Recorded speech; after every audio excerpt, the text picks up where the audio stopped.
Oh, it's Timo the Protoss, and I'm back playing some more ladder games. Well, this was an interesting one. So the reason I'm actually doing this game is, and yes, you may have realized that this is once again from my point of view. The reason I'm actually casting this game is because it was a bit of a funny one. I tried to do, I'm going to spoil it for you guys now, sorry. But I tried to do that silly 3-roach Speedling thing, and I sort of failed because of an error on my side. But I suppose the guy who I was playing against, he handled it pretty well. But I did fail. Okay, that's actually what it comes down to. And then I managed to sort of recover from that quite well, I think. And I'm not sure if it was because of mistakes on his part, but I did manage to recover. So, but anyway, we'll get to that. That's just sort of the basis of what I'm going to go from here.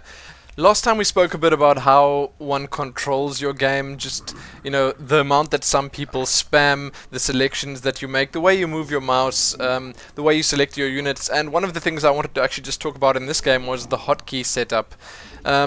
You may have realized in my previous games, even the replays that I cast of my own games, you can actually see the hotkeys there when I select myself. But I try to, I try to number as much as I can, so you can actually, one of the big things that you got to do is you got to be able to macro, you got to be able to control your base while you're busy in a fight, while you elsewhere. So without looking at your base, you should be able to do that. Here I'm just trying to do a bit of a harass with my drone. That's always a good thing if you can manage it. Just one quick tip from me: do not let's just say don't slack on keeping your production up. Don't slack on your builds and stuff like that just to get a bit more extra harassing. Rather skip on the harass and keep your base and everything else going. But anyway, on the hotkeys thing, so you know, it's good to be able to control stuff without actually being in your base. You don't have to see what you're doing to do it.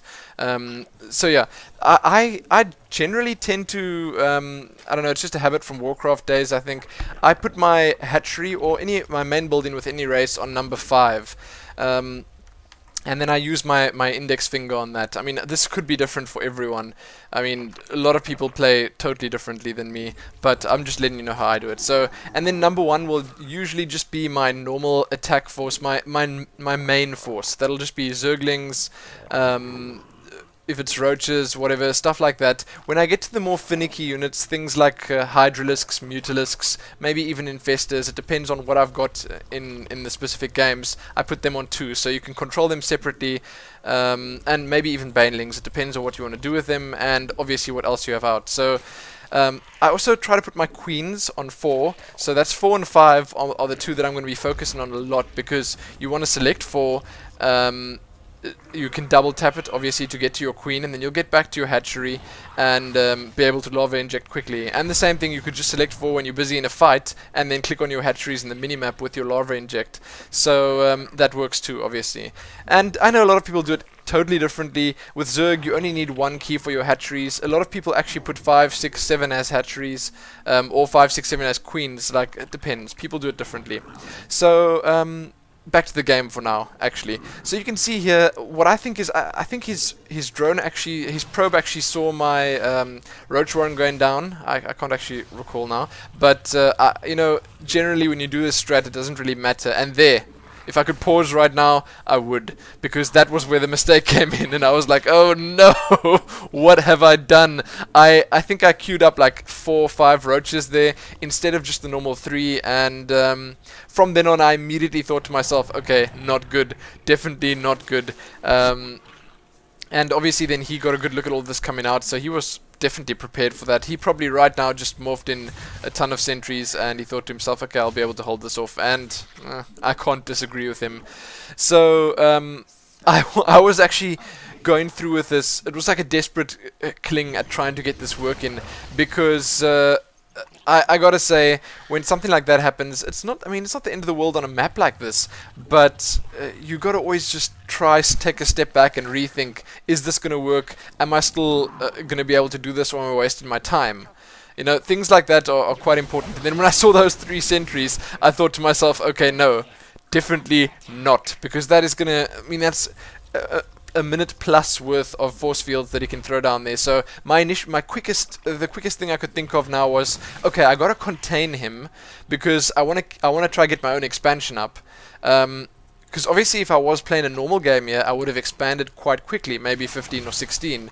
And now what I was trying to do is just try to keep him busy, keep him thinking that I'm going to push, let him waste maybe a few more minerals, and that's a bit of a boo-boo by me again. What am I trying to say here? Anyway, I shouldn't be losing a lot of units here. That's obviously a bad thing.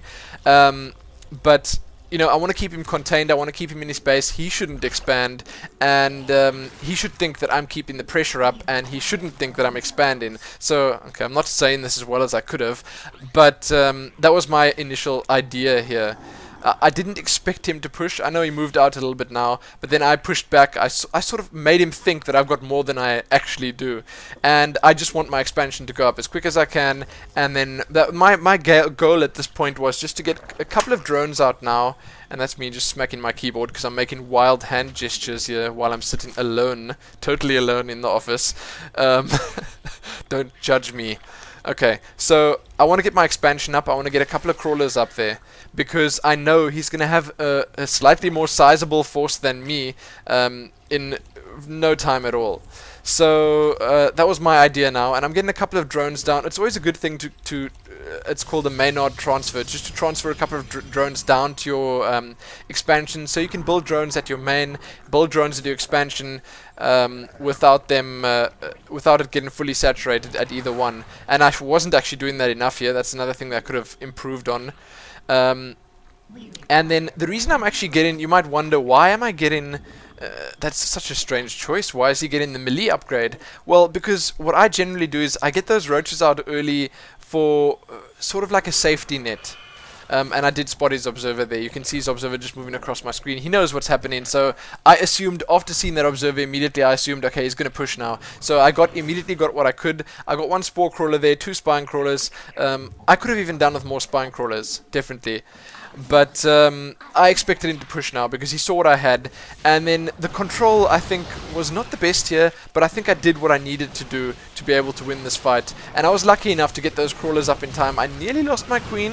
Not great, definitely not great, but when he moved in there, I was slightly weary. I mean, like, I didn't want to engage that immortal, but then I thought, okay, it's definitely a good position, so I ran around, and again, like I said in the previous game, try get us around with your Zerglings. Mine was not ideal, not brilliant, but I managed to trap him in, and get all those units constantly being hit by my crawlers, so things definitely worked out for me there. And from that point on, I thought to myself, okay, it's definitely going to be my game because I've got my expansion up, my saturation wasn't looking too bad, and yeah, and I'm on the front foot. I mean, I've got him on the back foot now, so a bit of a mistake here by me, actually attack moving, and my units got caught by the pylon in the middle of the map. But not a big deal, not a game changer, not a game breaker in any way. So I push in there. Speedlings again should be the bread and butter of your army if you're going against a protoss who's going to be thrown out, especially immortals and stalkers, because against both of those, speedlings are brilliant. So obviously my opponent making some mistakes too, and me sort of lacking a bit of army control here. But I mean, I thought I'd just show you guys this because this doesn't happen very often to me. Usually when I fail that Roach rush, I fail miserably, and I like the way I defended this, and I'm definitely going to remember it for future games. Not future games on this map, because I think this was actually, Steps of War is actually removed from the map pool, the ladder map pool. But anyway, it's good to remember, it's good to know things like this, and I don't know if it's going to help you guys, but it's another little experience that I'd like to share with you. So there you go. I'm definitely going to win this, as you can see now. Focusing the Immortal down, because with the amount of Zerglings attacking it, the shields would go down in no time at all. So from here on, if I didn't win that, if I had just pushed his attack away, fended it off, and then he somehow survived, then I could have either thrown up a couple more spine crawlers to be safe. I mean, initially I could have thrown up 1 or 2 more anyway, but I would have droned up a little bit if I had won that fight, and then I probably would have ticked up to Lair, and then either gotten Roach speed, depending on what he did, or gotten a couple of more upgrades for my Zerglings, and then transitioned into Mutas. I mean, the game from there could go pretty much anywhere, and here's my customary just checking out the profile, people who are rated a lot higher than me. I don't know why I'm evenly matched with them, because I've got like way less points, and I don't know, I don't consider myself that great a player anyway. But there's another one of my games for you guys. I'm not sure what I'm doing about the names here. I'm just naming these. I'm going to call it SC2 and then whatever happened in the game. I don't think Mitan Ladder really works very well for these episodes because my nickname isn't Mitan, the YouTube channel isn't Mitan. It just doesn't make sense. So I'm going to try to think of something else. Till then, though, thanks for watching, and I hope you guys enjoyed it.